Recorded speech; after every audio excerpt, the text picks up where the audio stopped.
बापरे, इतकं घेतात का दूध? अशाने भीक मागावी लागेल. जरा कमी घ्या. आणि आजपासून आपल्याकडे 2 लिटर ऐवजी 1 लिटर दूध येणार आहे. आणि त्यामुळे दूध जरा जपून वापरा. मागच्या महिन्याचं दुधाचं बिल 5,000 रुपये आलं आहे. आणि तुमची मुलं आता मोठी झाली आहेत. त्यांना दूध देणं बंद करा. माझी मुलं लहान आहेत. त्यांना दुधाची गरज आहे. तुमचा भाऊ एकटा कमावतो या घरामध्ये आणि खायला आपण सगळे. त्यामुळे काटकसर तर आम्हालाच करायला हवी ना, अशी कविताची वहिनी तिला म्हणत होती. आणि कविता खाली मान घालून उभी होती.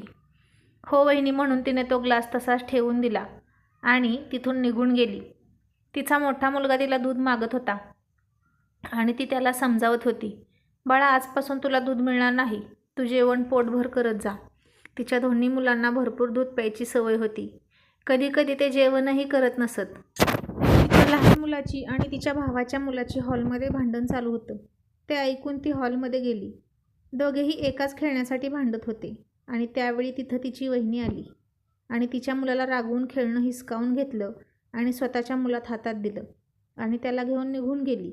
तिचा छोटा मुलगा फार रडू लागला. खेळणं हवं म्हणून हट्ट करू लागला. मम्मी, आपण नको इथे राहूया. आपण कशाला आलो इथं? मला पप्पांची आठवण येते. ते मला किती खेळणी आणतात. माझी तिकडं किती खेळणी आहेत. आपण आपल्या घरी जाऊया. त्याला समजवता समजवता कविताची दमछाक झाली. वहिनी बडबड करत होती. म्हणत होती की आपलं घर सोडून इथे माहेरी येऊन राहायचं आणि आमच्या मुलांच्या सुखात वाटेकारी व्हायचं. ती शांतपणे दोन्ही मुलांना घेऊन बेडरूममध्ये गेली. तिची आई हे सर्व पाहत होती, पण सुनेच्या पुढे ती काहीच बोलू शकत नव्हती. तिची वहिनी तापट स्वभावाची होती. तरीसुद्धा कविता घरातील सगळी कामं करायची. तिला काहीही त्रास होऊ द्यायची नाही. तरीही ती तिच्यासोबत आणि तिच्या मुलांसोबत खूप वाईट वर्तन करायची. एकदा तिच्या छोट्या मुलाने वहिनीच्या कपाटात सफरचंद पाहिली. वहिनी तिच्या मुलांना बेडरूममध्ये चोरून सफरचंद खाऊ घालायची. तिच्या मुलांना फळं खायची सवय होती. मुलं रडू लागली तेव्हा ती भावाला म्हणाली की दादा, मार्केटमधून थोडी फळं आणून देतोस का? त्यावर तो म्हणाला, अगं आणली असती, पण पगार संपत आलाय आणि महिना कसाबसा काढावा लागणार आहे. आणि आजकाल महागाई खूप वाढली आहे. अजून लाईट बिल भरायचं आहे. तेव्हा तिचा खूप हिरमोड झाला. तिचा नवरा दर 2 दिवसांनी खूप फळं आणायचा. तेव्हा मुलं खाऊन कंटाळत होती. पण इथं आल्यापासून त्यांना काहीच व्यवस्थित मिळत नव्हतं. तिचा भाऊ नोकरी करत होता. त्याला पगारही चांगला होता. पण वहिनी त्याला कविता आणि तिच्या मुलांवर खर्च करू देत नव्हती. आणि कविता काहीही म्हणू शकत नव्हती. ती त्या घरात उपऱ्यासारखी राहत होती. कारण तो संसार तिच्या भावाचा आणि वहिनीचा होता. तिचा स्वभाव आधी चांगला होता. कारण दरवेळी माहेरी येताना कविता तिच्यासाठी आणि मुलांसाठी गिफ्ट आणायची. परंतु जशी कविता मुलांना घेऊन इथे राहायला आली तसा लगेच तिच्या स्वभावात फार बदल होत गेला. दिवाळीचा सण आला. तिची आई तिच्या भावाला म्हणाली की सर्व मुलांना तू नवीन कपडे घेऊन ये. तेव्हा तिची वहिनी तरातरा आली आणि म्हणाली, नवीन कपडे आणायला झाडाला काय पैसे लागतात का? इथे दिवाळीच्या फराळाचे सामान भरायला पैसे कमी पडत आहेत आणि कमावणारे हे एकटेच. कुठून आणायचे नवे कपडे? नाही घातली तर नाही बिघडत, काही बिघडत नाही. आणि मग थोडे फटाके तो घेऊन आला आणि त्या फटाक्यांवरून सुद्धा मुलांमध्ये पुन्हा भांडणं होऊ लागली. तिची मुलं रडत होती.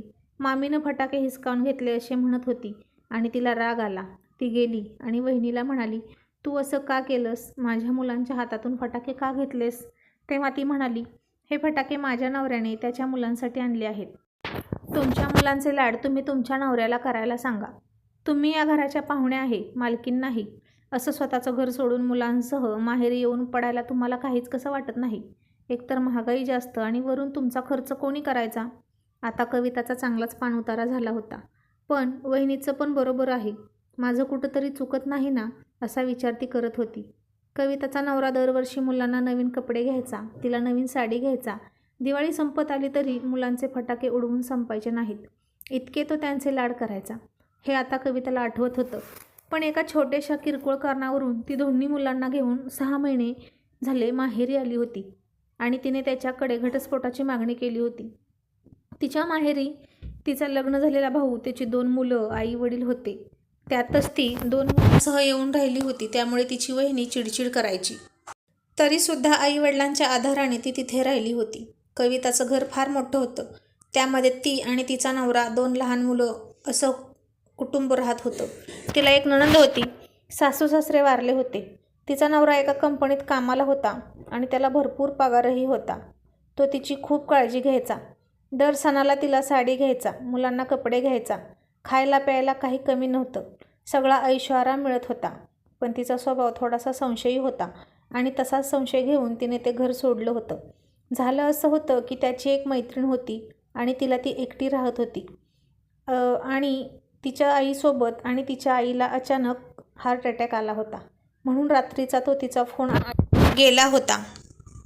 तेव्हा तर कवितानं समजून घेतलं, पण वारंवार ती सारखा फोन करून त्याला बोलवू लागली.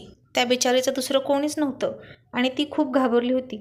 म्हणून तो तिला धीर देत होता आणि तिच्यासोबत दवाखान्यात थांबत होता. तिची आई घरी आली तरी घरी जाऊन विचारपूस करत होता आणि त्याला घरी यायला लेट होत होता. यात तिचा संशय वाढत गेला आणि एके दिवशी तिची आई वारली. त्याच दिवशी त्याचं बाहेर फिरायला जायचं ठरलं होतं. ती नटून थटून मुलांना तयार करून त्याची वाट पाहत होती. त्याला मैत्रिणीचा फोन आला आणि तो तसाच ऑफिसमधून घाईत निघाला. त्याला तिने फोन केला पण त्याने गडबडीत उचलला नाही. म्हणून तिने ऑफिसमध्ये फोन लावला आणि तिला समजलं की तो केव्हाचा निघाला आहे आणि ते पण त्याच्या मैत्रिणीचा फोन आला म्हणून. आणि मग तिने थेट तिचं घर गाठलं. तर तो तिला धीर देत होता आणि त्यावेळी ती त्याच्या खांद्यावर डोकं ठेवून रडत होती. आणि हे कवितानं पाहिलं आणि त्याच रागाच्या भरात ती घर सोडून निघून आली. खरी परिस्थिती काय होती हे माहीत नव्हतं आणि म्हणूनच ती डोक्यात राग घालून घेत होती. त्याने तिला समजावण्याचा खूप प्रयत्न केला. त्याने तिला सत्य परिस्थिती सांगितली पण तिचा विश्वास बसला नाही. उलट त्याला म्हणाली, हो आता ती एकटी पडली आहे, त्यामुळे आता रोज रात्री तुम्ही तिला आधार द्यायला जात जा, तिला तुमची जास्त गरज आहे. आणि असे म्हणून मुलांसह ती रात्रीचं घर सोडून आली. संशयाला औषध नसतं आणि ती माहेरी राहिली होती. तेव्हापासून त्याने तिला एक फोनसुद्धा केला नव्हता किंवा मुलांनासुद्धा भेटायला आला नव्हता. यावरून तिचा संशय आणखीनच पक्का झाला आणि इतक्यात मुलांच्या आवाजाने ती विचारातून बाहेर आली. तिची मुलं खूप आनंदात होती. त्यांच्या हातात फटाके होते, नवे कपडे आणि भरपूर मिठाई असलेल्या पिशव्या होत्या.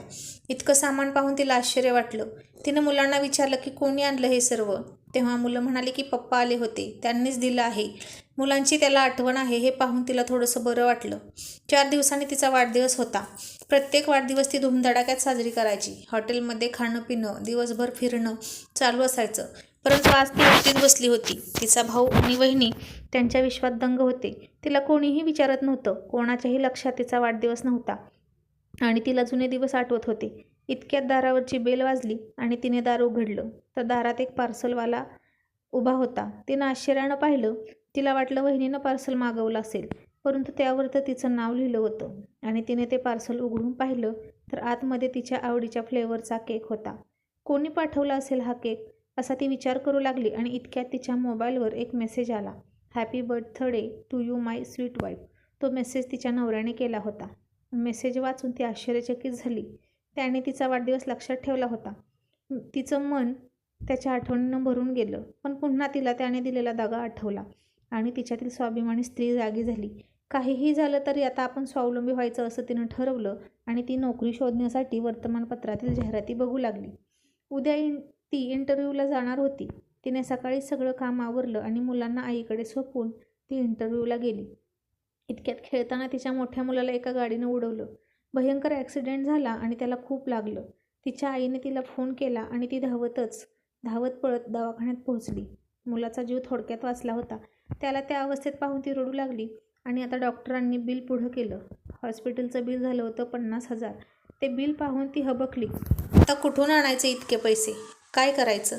भावाला इतके पैसे मागितले तर वहिनी देऊ देणार नाही आणि नवऱ्याला मागू शकत नव्हती. ती तशीच आलेच म्हणून दवाखान्याच्या बाहेर पडली आणि काही वेळाने परत आली. तेव्हा ती खूप निराश झालेली होती. कुठूनही पैशाची सोय झाली नव्हती. तेवढ्यात नर्स म्हणाली की तुमचं बिल भरलं आहे आणि कविताने आश्चर्याने तिच्याकडे पाहिले. ती म्हणाली कोणी भरलं बिल? तेव्हा नर्स म्हणाली ते आता आतमध्ये आहेत, तुमच्या मुलासोबत बसले आहेत. आणि ती लगेच डोळे पुसत त्याचे आभार मानायला तिच्या मुलाच्या रूममध्ये गेली. समोर पाहिलं आणि तिच्या तळपायाखालची जमीन सरकली, कारण तो तिचा नवरा होता. जवळजवळ 6 महिन्यांनी कविता त्याला पाहत होती. त्याची अवस्था फारच बिकट झाली होती. त्याची दाढी वाढली होती आणि चेहराही सुकलेला होता आणि तशाही अवस्थेत कविताचा त्याच्यावरचा राग कमी झाला नव्हता. ती म्हणाली तुम्हाला काय गरज होती इथे यायची? माझ्या मुलांना दिवाळीचे फटाके देऊन, बर्थडेला केक पाठवून आणि हॉस्पिटलचं बिल भरून तुम्ही काय साध्य करत आहात? यामुळे तुमच्या चुका झाकल्या जाणार नाहीत. तो मात्र काहीच बोलत नव्हता. आता तिथे तिचा भाऊ, वहिनी आणि आईसुद्धा आली होती.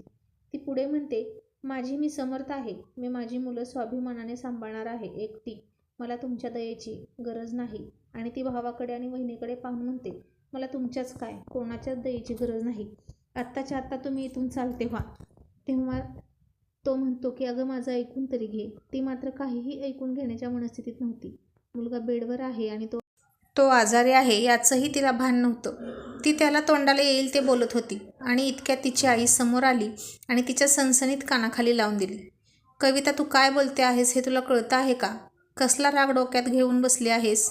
संशयाचं भूत तुझ्या मानगुटीवर असं बसलं आहे की तुला सत्य काय आहे हे समजत असूनही तू दुर्लक्ष करत आहे.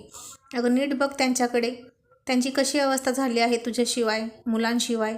लहान वयात तू त्यांच्या मुलांना त्यांच्यापासून तोडते आहेस.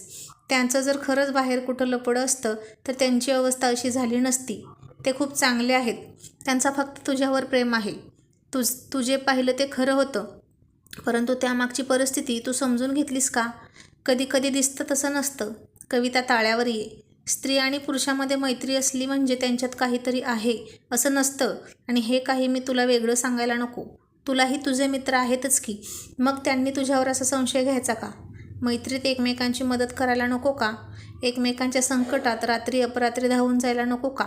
आणि तेच त्यांनी केलं. मला नाही वाटत त्यांचं काही चुकलं आहे. आता तू चुकते आहेस.